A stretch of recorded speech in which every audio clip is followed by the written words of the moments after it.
All right, kids, the Matrix is real. Pray you never become its target. The channel has been kicked off the YouTube partner program. Just keep it straight with If you look right now, you can't even super chat or you can't even super chat right now. Yep. So this is the beginning of the end of this era. Look at what the Matrix does to you. Guys, it's gotten to the point now where even where we shoot the location doesn't want us to stay here. Yeah. I didn't want to fucking have to say that shit. I really didn't want to have to admit that. Dude, there is a Matrix, man. Like, people don't want you guys to get this message. In an emotional Rumble video, Walter Weeks and Myron Gaines, the duo known as Fresh and Fit, recently took to social media with bad news for their fans, confirming that their show had been kicked out of the YouTube partner program. I shouldn't be admitting this, but saving children, right? That was great, but saving you guys is better.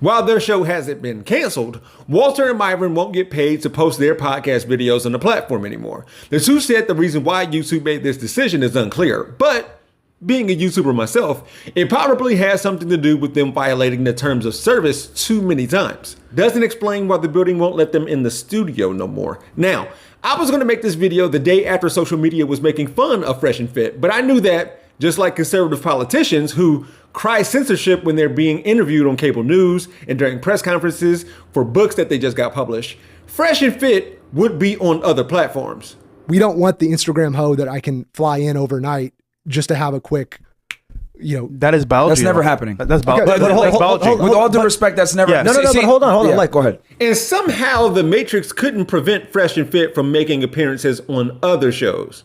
Imagine if women are only looking at the top 8, 9, 10 of men. Yeah. If guys like you. That's Tim Pool admitting that he's not a high value male. Just started shaming women. Do they, you know who's paying for OnlyFans, right? It's lower quality guys. Yeah. 100%. So if high quality dudes who got really nice watches and pull up in a Bugatti and this woman's like, yeah, I want to come hang with you. And he goes, yeah, what's your body count? And he goes, how dare you ask me that? I don't want no hoe in my car. And he takes off. Yeah. Now she's embarrassed. She got shut down. And more women are going to say, if I want a high value man, because only the guys are going to come after me are going to be high value. So maybe Tim Pool, the 37-year-old host who blames not only women for why he's single and doesn't have a family, but feminism in particular. He's pretending like slut shaming is a new thing, or I guess. The implication is that it used to be a thing, then it went away, and it needs to come back to keep women in check again. If that's the case, then why did it go away in the first place? It makes no sense. Before I continue, slut shaming dates all the way back to the Roman Republic, meaning there's been a double standard when it comes to the premarital and extramarital sex lives of women versus men since antiquity. Of course, being called a slut is about more than sexual activity, marital status, prostitution and sex work, and religion. Even Cicero got in on it. Quote, if in short she behaves loosely, not just in the way she walks, but in what she wears and who her friends are, it's not just her flashing eyes and loose language. Meanwhile, Fresh and Fit will go on to say that when they interview women, they ask their opinions about relationships and what they want in a man. The women will say they want men who are rich, 8 and up, according to their respective standards. And they'll say they base some of this on Tinder data, even though it's skewed because on that dating app, there are more men than women. Kind of seems like Tim Pool and Fresh and Fit are bothered by the fact that women have more options when it comes to getting sex, and those women aren't seeking sex from them, unless they have Bugattis and nice watches. Therefore, those women don't really want them for them. Again, due to what women have said. This idea of asking women, that Fresh and Fit have handpicked to be on their show, by the way, their opinion, is why Myron here said a little while back that he cried after his grandmother died, but tried to hide his tears from the woman he was with at the time, because he's under the impression that crying is a sign of weakness, based on what women have told him. So crying might make a woman leave. Stoicism is the way to go. More on this later. For now, let's move on to someone who wears their heart on their lobster-themed sleeves. People have been after me for a long time because I've been speaking to disaffected young men. You know, what a terrible thing to do that is.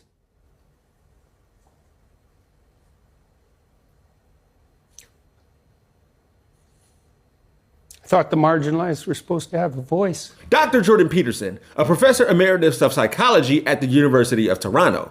He is the author of best-selling self-help books, and you can find his popular lectures online. Jordan cries frequently. It would be inappropriate for me to say whether he cries a little or a lot, because he should be free to cry whenever and for whatever, even if that includes people mentioning that he's the voice of incels.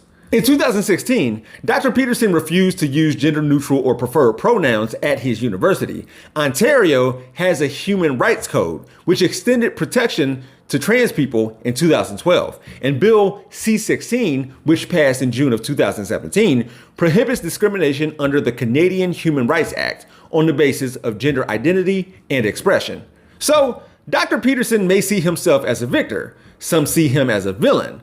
I see victimhood. But sure, there could be a two-sided debate about free speech here. On the one side, there's Jordan Peterson, who claims that there's only two alternatives to, quote, propositions of radical social constructionists, he said. One is silent slavery with all the repression and resentment that will generate, and the other is outright conflict. Free speech is not just another value, it's the foundation of Western civilization, he claims. Then you have the other side. Quote, if you actually listen and you parse out the arguments, it becomes very clear that this is not about freedom of speech, that this is about reducing transgender people's needs as excessive and illegitimate. That quote is from Dr. Lee Ayrton, one of Dr. Peterson's colleagues, who personally asked to be referred to as they. If the standard transsexual person wants to be regarded as he or she, my sense is I'll address you according to the part that you appear to be playing. Dr. Peterson said that. However, here's a tweet in which he used the dead name of actor Elliot Page, stating, remember when pride was a sin, and Ellen Page just had her breast removed by a criminal physician. Dr. Peterson was suspended from Twitter for that and was told that the ban would be lifted if he deleted the tweet or something like that. Here's how he responded. Up yours, woke moralists. We'll see who cancels who. Up yours, woke moralist was also something he said when tweeting about this message in a bathroom about using less paper towels. His tweet in response to a Sports Illustrated swimsuit cover of a plus-size model in which he said, sorry, not beautiful, and no amount of authoritarian tolerance is going to change that, makes it seem like someone's trying to force him to do something he doesn't want to do. He didn't even have to make that tweet. This is the man who didn't want to delete his tweet about Elliot Page, but deleted this retweet of his about male milking porn. Dr. Jordan Peterson was reinstated on Twitter by Elon Musk. He is somehow a fighter for Western civilization and values, but also being bullied by reduce, reuse, recycle. And due to some of his tweets that I just read and other stuff, since then, the Divisional Court in Ontario ruled that an order from the College of Psychologists of Ontario requiring him to take a course in professionalism and communications was justified. Fox called it a reprogramming camp. So I think the Americans, you guys can watch the collapse of a democratic country and its institutions to the north of you if you want to see how it happens, because it's happening in Canada one step at a time. And you know what? He should stand up for what he believes in. Do that. It's fine. And I can't speak on if Peterson is a great psychologist to individuals, but many swear by him. However, can you imagine if he dead names or uses a patient's incorrect preferred pronouns and they correct him on what he should say? And I would rather die than do that. Dr. Jordan Peterson was never under threat of being imprisoned or killed for any of what I've described. He was going to get his licensure taken away. He doesn't claim the Matrix is at play in all of this, but others attribute it to his situation. With all of that being said, using the Matrix as a byword for consequences was popularized by Andrew Tate, the misogynist provocateur who was recently arrested in Romania on human trafficking and rape charges. The 36-year-old earned a captive online audience of young impressionable men with promises to help them, quote, escape the Matrix if they paid a monthly fee to join his Hustlers University online academy, which teaches lessons on crypto investing and drop shipping and has been described as a pyramid scheme per The Independent. Well, on December 29, 2022, Tate, his brother Tristan, and two associates of theirs were arrested at their compound on the outskirts of Bucharest. They were arrested as part of a probe into human trafficking, rape, and organized crime.